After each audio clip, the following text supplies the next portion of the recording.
How does automation impact your business and your client's business? It's huge. It is everything. The automation that we do is so life-changing for the people that we put it in for. And it's not anything fancy. We're not doing anything that anybody else couldn't do.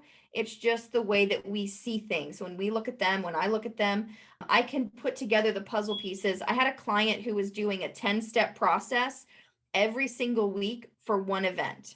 Well, turns out with automation, and it was just about listening to her process and looking at where she could automate, Mhm. we took that down to 2 steps, and she only had to do it like once a month.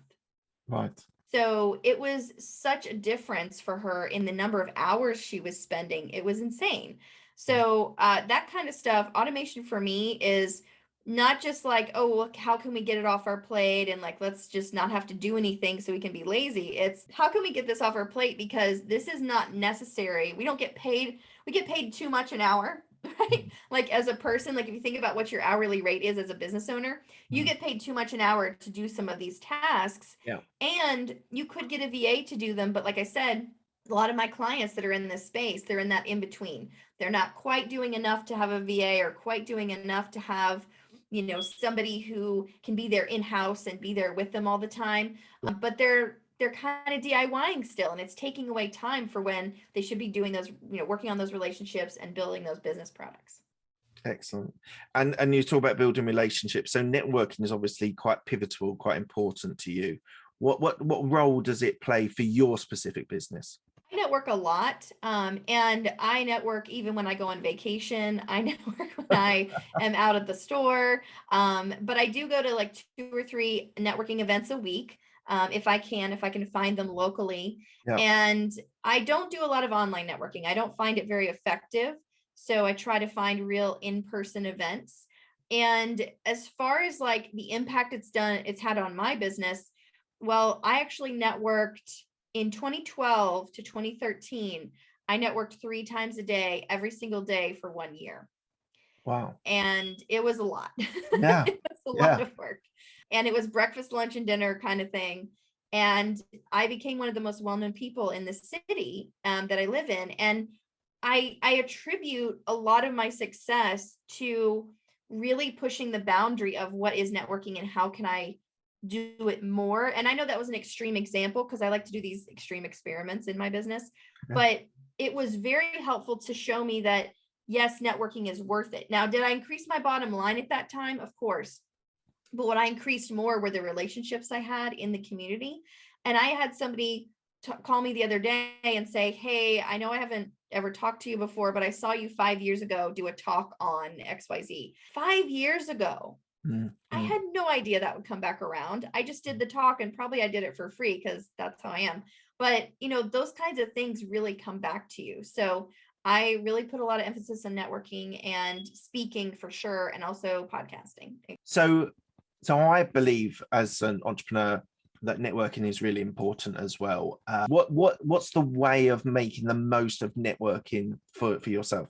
When I first started, I thought it was to get, every single person, like meet as many people as possible, get all the cards, meet all the people, and then you're out of there, right? Once you've met everyone, you're done.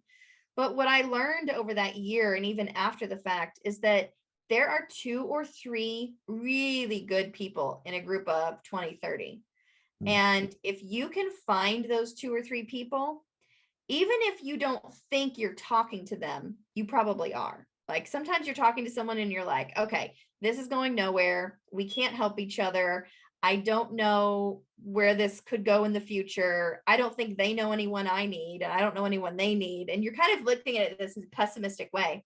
Those are some of the most interesting conversations I've had because I try not to just say, oh, well, okay, what do you do? And where's your business? And what's, how'd you get started or whatever.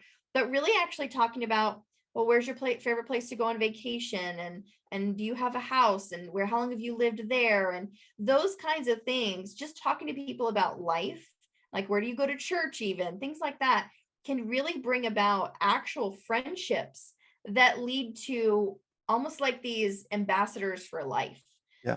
And then they might even become clients in the future. I've had that happen where I've become friends with someone or they were a client and then we become friends. And I actually have a client friend who is no longer owning a business now, but we've been friends for 7 years and we take vacations together. And like, it's one of those people that, I met randomly and for a minute in a busy networking event. And now we've been friends for 7 years. So that's how I find that there's like a science to it or an art form to it of not discounting anyone you've met for any reason until you kind of prove out the theory that, okay, yeah, that wasn't a connection that was necessary, if that makes sense. So really making sure you give that relationship all the opportunity it can have until it kind of proves itself to be maybe not one that would serve you right now.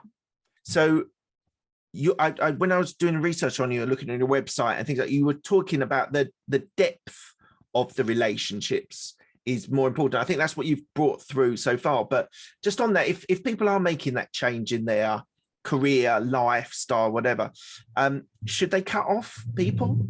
I don't think so. I mean, I don't believe that. But I don't think you need to necessarily put in as much time, right? Cool. So the time you spend, you only have a finite amount of it.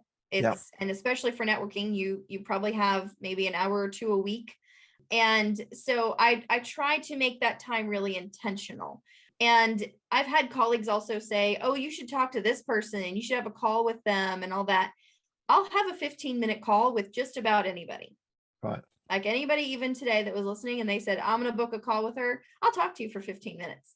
But in that 15 minutes, doing those calls over and over and over, I've honed this really tight list of questions and even like intuition feelings of when I'm talking to someone in that 15 minutes, I'll know whether we need to continue the relationship, whether we need I need to dive a little deeper and we need to have a longer conversation, or if at the end of the 15 minutes, yeah, that's great. It was so nice to meet you. Maybe we can work together in the future. Have a nice day.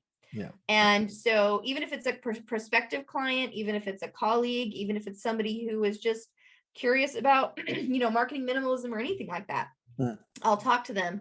And some of those conversations have gone on well beyond the 15 minutes, well into like the hour mark, because the relationship was being built there. But then I've had other conversations last about 9 or 10 minutes. And we both know at the end of that, we're kind of done here, Yeah. And so I don't think you have to cut anybody off. And I don't think you should burn any bridges. Sure. But definitely you don't have to put the extra time in. And it's okay to say, okay, we're done here. And the other person probably will agree. Yeah. You describe yourself as unconventional. Why do you call yourself unconventional? Well, my in-a-day method is definitely unconventional. The power days are frowned upon in the established marketing community. And so they're frowned upon only because traditional marketers think that it does take longer to build a website. It does take longer to build a brand. And unfortunately, I don't agree with them. And so I find that I'm in this kind of the edge of the mainstream. I'm not quite so far out in the, crazy town that I'm like way out there where no one knows what I'm doing and I'm just like so far out. But I'm out there enough that the mainstream marketers find me very much competition because I'm doing something so different, but also they don't understand what I do. And so, and I don't like give it away either. Like, I'm just like, well, it's a power day. I don't know what else to tell you. It's 8 hours with me.